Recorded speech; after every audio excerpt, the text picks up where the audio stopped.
The most complicated cars ever built. Engineering genius or glorious madness. Cars have always been marvels of engineering, but some pushed the envelope so far, they ended up in a category of their own. Sometimes it was in the name of progress. Other times it was pure, unfiltered automotive lunacy. Today, we're taking a wild ride through the most over-engineered, technologically insane, and at times head-scratching vehicles ever produced. Let's kick off this journey in chronological order with some of the boldest cars that dared to be different. Number 1, 1957 Ford Fairlane 500 Skyliner, the origami convertible. We begin in the late 50s with a car that wasn't just stylish. It was a straight-up engineering spectacle. The Ford Fairlane 500 Skyliner didn't just drop its top. It orchestrated a full-on mechanical ballet. This was the first ever mass-produced retractable hardtop, and its complexity was off the charts. 7 electric motors, 4 lift jacks, 10 solenoids, 10 limit switches, 4 locking systems, and over 600 feet of wire. All of this to lower a roof. In 1957, this was like parking a robotic alien in your driveway. Revolutionary? Absolutely. Practical? Well, not exactly. Number 2. 1963 Rover P6, Britain's high-tech time capsule. At first glance, the Rover P6 looked modest, very proper, very British. But under its skin, it was from another planet. This sedan had unstressed exterior panels, a bell crank front suspension, and was originally designed to hold a gas turbine engine. That wild idea never happened, but they crammed in a 3.5-liter V8 instead. Innovative? Without a doubt. Easy to maintain? Not even close. For 1963, it was a peek into what cars could be. Today, it's a restorer's nightmare and a historian's dream. Number 3, 1964 Mercedes-Benz 600, the dictator's spaceship. If you were a rock star or a ruler with an ego larger than your country, the Mercedes 600 was your ride. But this wasn't just a car. It was a rolling fortress of hydraulic wizardry, air suspension, dual heating systems, vacuum-powered windows and locks, and early Bosch fuel injection in an era where most cars still sucked air through carburetors. The 600 was overbuilt to the extreme. Today, it's a maintenance headache with parts as rare and expensive as the people who once rode in it. Mechanical excellence meet economic absurdity. Number 4, 1966 BRM H16 Formula One's Frankenstein. Time to hit the racetrack. The BRM H16 is what happens when engineers ask, what if we glued 2 flat-8 engines together? The result? A 16-cylinder monstrosity with 2 crankshafts geared into a single screaming mess. Lotus actually raced it once, and even won a Grand Prix. But the engine was massive, unreliable, and infamously difficult to work on. It was like trying to repair a jet engine with a toothpick. A masterpiece? Maybe. A disaster? Definitely. But you've got to respect the ambition. Number 5, 1970 Citroen SM.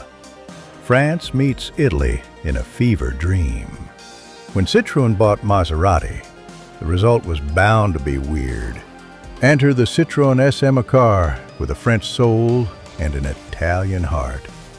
Its 2.7-liter Maserati V6 didn't just power the wheels, it also helped operate the brakes, hydro-pneumatic suspension, and even steering-linked headlights that turned with you around corners. The SM was gorgeous, brilliant, and so delicate it could practically shatter if you sneezed too hard. Today it's revered. Back then, it was a rolling tech demo with more quirks than a sci-fi prototype. Number 6, 1973, Citroen Birotor, the forgotten rotary rebel. Citroën tried again with the Birotor, their partnership project with NSU. They stuffed a twin-rotor Wankel engine into the GS, hoping for smooth power and compact packaging. It was fast, it was quiet, it was also doomed.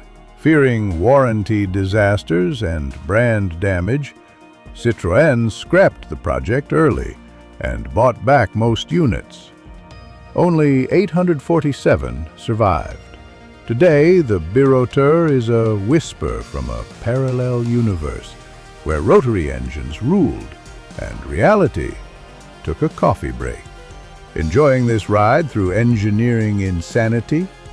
Smash that like button, subscribe, and don't forget to ring that bell so you never miss another automotive deep dive. Number 7, 1976 Aston Martin Laganda, the digital dream that glitched. Picture a 1970s luxury car with touch-sensitive controls, plasma displays, and a futuristic dashboard that looked like something from Star Trek. That was the Aston Martin Laganda. It was so advanced that it confused its own engineers. The electronics broke constantly. Repairs? Nearly impossible. Eventually, Aston Martin scaled back the tech, but the damage was done. Fewer than 650 units sold. Today it's a collector's oddity, a dream crushed by its own ambition. Number 8, 1988 Buick Riata, America's digital experiment. Buick wanted a halo car, something different. Enter the Riata, a hand-built coupe with a touchscreen interface. In the 1980s. Sounds amazing, in theory, but reality hit hard. It was built in a boutique factory that couldn't keep up with demand, and the tech was years ahead of what service techs could handle. Only around 21,000 were made. The Riata tried to leap into the future, but tripped on its shoelaces. Number 9, 1990 Mitsubishi 3000 GT, tech overload on wheels. You want all the features? Mitsubishi gave you all the features. The 3000 GT VR4 had twin turbos, all-wheel drive, four-wheel steering, active aero, and an electronically controlled suspension. It read like a checklist from a science fiction novel. It drove like a missile. But all that tech made it heavier, more complex, and incredibly expensive to maintain. A legend? Absolutely. But it was also a warning. Just because you can add everything doesn't mean you should. Number 10, 1991 Subaru SVX, window within a window. Finally, we land on one of the quirkiest grand tourers ever, the Subaru SVX. Designed by Giorgetto Giugiaro, it had a 3.3-liter flat-six, all-wheel drive, and one of the strangest window designs ever. Windows. Inside windows. It was meant to challenge the Toyota Supra and Nissan 300ZX, but the weird styling, high cost, and identity crisis meant few buyers took the plunge. Subaru soon shifted focus to rallying, leaving the SVX to fade into automotive obscurity, an elegant misfit with futuristic flair. These weren't just cars. They were engineering statements, some glorious, some tragic, all unforgettable. They remind us that innovation doesn't come cheap or easy, but it's the wild ideas, the over-ambitious, the overbuilt, the over-the-top, that push the industry forward. So, which of these machines blew your mind the most? Drop your thoughts in the comments below. And if you want more deep dives like this, like, subscribe, and tap that notification bell. Until next time, stay curious and drive weird.